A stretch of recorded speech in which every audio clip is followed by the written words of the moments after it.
जय श्री राम भक्तों स्वागत है आपका हमारा चैनल देववाणी में। भक्तों, आपको हमारी कथाएं कैसी लगती हैं हमें कमेंट करके ज़रूर बताएं।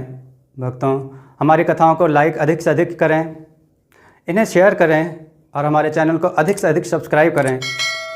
भक्तों, आपसे एक गुजारिश है, हमें इंस्टाग्राम पर फॉलो करें जिसका लिंक डिस्क्रिप्शन में दिया गया है। तो चलिए शुरू करते हैं आज की कथा। जय श्री राम भक्तों, सवालों की श्रृंखला में आप सबका स्वागत है। आज का प्रश्न है, महाकालेश्वर ज्योतिर्लिंग किस राज्य में स्थित है? अपना उत्तर वीडियो में कमेंट करके जरूर दें। चलिए आज की कथा श्रवण करते हैं। आज की कथा है चतुर ब्राह्मण और गांव वाले। आइए कथा श्रवण करें। किसी गांव में एक ब्राह्मण परिवार रहता था। वह परिवार सुखी और संपन्न था। एक बार ब्राह्मण चारों धाम का तीर्थाटन कर घर लौटे। गांव के लोगों ने सोचा कि इस बार ब्राह्मण बच नहीं सकते, भोज तो करना ही होगा, और मिठाइयों से कम पर ग्रामवासी मानने वाले नहीं। सभी ने मिलकर योजना बनाई। गांव के कुछ प्रतिष्ठित लोग उनके दरवाजे पर पहुंचे और मिठाइयों के भोज के लिए भांति भांति से भूमिका बांधने लगे। कोई आकर कुछ कहता तो कोई आकर उनकी खूब प्रशंसा करता।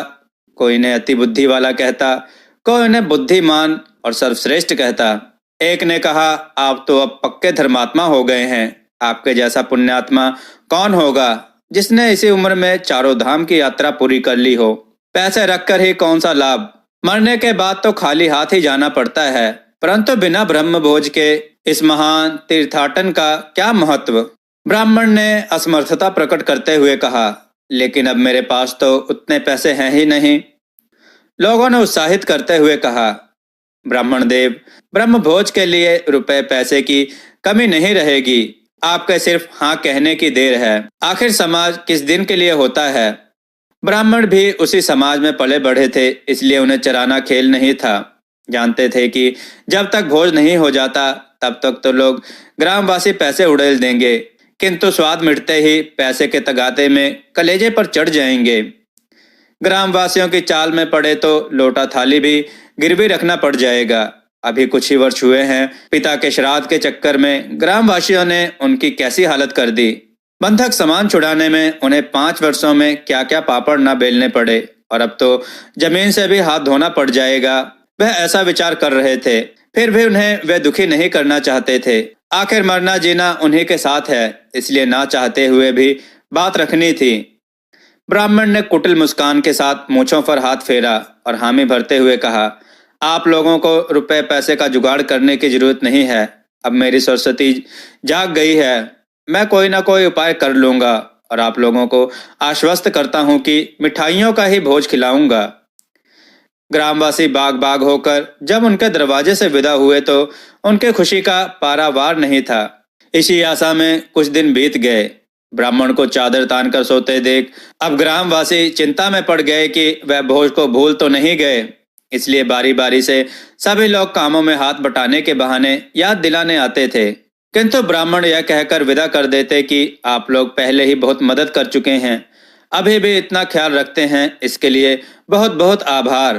पर अब आप लोगों को कष्ट देने की जरूरत मुझे नहीं पड़ेगी, क्योंकि मिठाइयों का ही तो भोज है, सब बनी बनाई मिल जाएंगी। भोज के कुछ दिन पूर्व से ही हल्का भोजन कर सभी अपने पेट को आराम दे रहे थे। किसी किसी ने तो पाचक का भी प्रबंध कर लिया था। ग्रामवासियों का इंतजार खत्म हुआ और वह दिन आया जब भोज होना था। भोज के लिए न्योताही पंक्तियों में बैठ गए। उनकी जीभों से लार टपक रही थी। तभी बड़ी बड़ी टोकरियां पहुंचने लगी और पत्तल पर ईखों के छोटे छोटे टुकड़े पड़ने लगे। सब चौंके कि यह क्या? ब्राह्मण भोज के नाम पर न्योतहारियों को बेइज्जत करवा रहे हैं। ब्राह्मण हाथ जोड़ते हुए उपस्थित हुए। मुखिया ने झल्लाते हुए कहा, आप ग्रामवासियों को भी ठगने से बाज नहीं आए। हम लोगों को क्या बेवकूफ समझ लिया है? ब्राह्मण ने विनम्रता पूर्वक कहा, मुखिया जी, आप गरमाइए नहीं, शांति से भोजन कीजिए। मैं आप लोगों की प्रबल इच्छा से मिठाइयों का ही भोज करा रहा हूँ। मैंने सोचा कि सभी मिठाइयों की जड़ एक ही होती है, इसलिए भांति भांति की मिठाइयों के झंझट में ना पड़कर क्यों न सभी का मूल ही खिला दिया जाए। अब आप लोग मन से खाएं और मेरे पुण्य के सहभागी बने। पिता के श्राद्ध में मिठाइयों की कमी आप लोगों को बहुत खटकी थी, इसलिए इस बार उसी कमी को पूरा कर रहा हूँ। उस दिन से ग्रामवासियों ने ब्राह्मण से जबरदस्ती भोज की उम्मीद छोड़ दी। ब्राह्मण ने अपनी चतुराई और बुद्धि के बल पर ग्रामवासियों से छुटकारा पा लिया। चलिए दोस्तों, एक और कथा श्रवण करते हैं। ये कथा है चमड़े की सड़क। आइए कथा श्रवण करें। किसी जमाने में एक राजा था जो प्रजा के हित के लिए कार्य करता था। एक दिन उसने अपने दरबारियों के साथ राज्य का पैदल ही भ्रमण करने का निर्णय लिया। सुबह से देर शाम तक राजा पैदल चला और लोगों से मिला जुला। महल में वापस लौटने पर राजा के पैरों में काफी दर्द होने लगा, क्योंकि राजा को पैदल चलने की आदत तो थी नहीं। राजा के एक दरबारी ने सुझाव दिया, महाराज, राज्य की सड़कें ठीक नहीं हैं, इनको बदलना पड़ेगा। राजा ने निर्णय लिया, क्यों न चमड़े की सड़कें बनाई जाएं, जिस पर बिना तकलीफ चला जा सके। सड़कों के लिए बड़ी मात्रा में चमड़ा चाहिए था। वहीं राज्य का काफी धन इस परियोजना पर खर्च होता। राजा अभी इन खर्चों का हिसाब लगा ही रहा था कि एक व्यक्ति ने सुझाव दिया कि महाराज, सड़कों को बदलने से अच्छा है कि हम स्वयं में क्यों न बदलाव करें। राजा ने कहा, आपकी बात का मतलब नहीं समझा मान्यवर, कृपया करके विस्तार से बताएं। उस व्यक्ति ने कहा, महाराज, क्यों न सभी लोग पैरों में चमड़ा पहनकर चलें, इससे सभी आसानी से सड़कों पर चल सकेंगे। राजा को यह सुझाव अति उत्तम लगा और फिर पैरों में पहने जाने वाले चमड़े के जूते ने रूप ले लिया। दोस्तों, हमें यह कहानी संदेश देती है कि दुनिया को बदलने की जगह स्वयं में बदलाव की पहल करो तो कुछ भी बदलने की जरूरत नहीं है।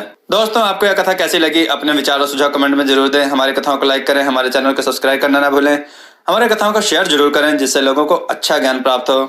दोस्तों, हमने देववाणी ब्लॉग नाम का चैनल क्रिएट किया है, जिसका लिंक डिस्क्रिप्शन में दिया गया है। उसको सब्सक्राइब करके अपना ढेर सारा प्यार हमें जरूर दें। जय श्री राम भक्तों। जय श्री राम भक्तों, देववाणी की तरफ से आप सबका बहुत बहुत धन्यवाद कि आप सब ने हमारे चैनल को बहुत सहयोग दिया और हमारी वीडियो को बहुत पसंद किया, जिस वजह से हमें यूट्यूब की तरफ से ज्वाइन बटन का ऑप्शन मिला, जहां पर आप हमें ज्वाइन बटन पर क्लिक करके हमें ज्वाइन करें, जिसके लिए आपको 29 रुपये या 59 रुपये का चार्ज देना पड़ेगा। जो हमें ज्वाइन करेगा उन्हें हम कई तरह की सुविधाएं देंगे और उनके कमेंट्स का जवाब देंगे। यहाँ हम आपको कथा कहानियों के टिप्स भी देंगे और हम आपके सुझाव पर वीडियो बनाने की पूरी कोशिश करेंगे और हम आपका नाम वीडियो में ज़रूर लेंगे। धन्यवाद।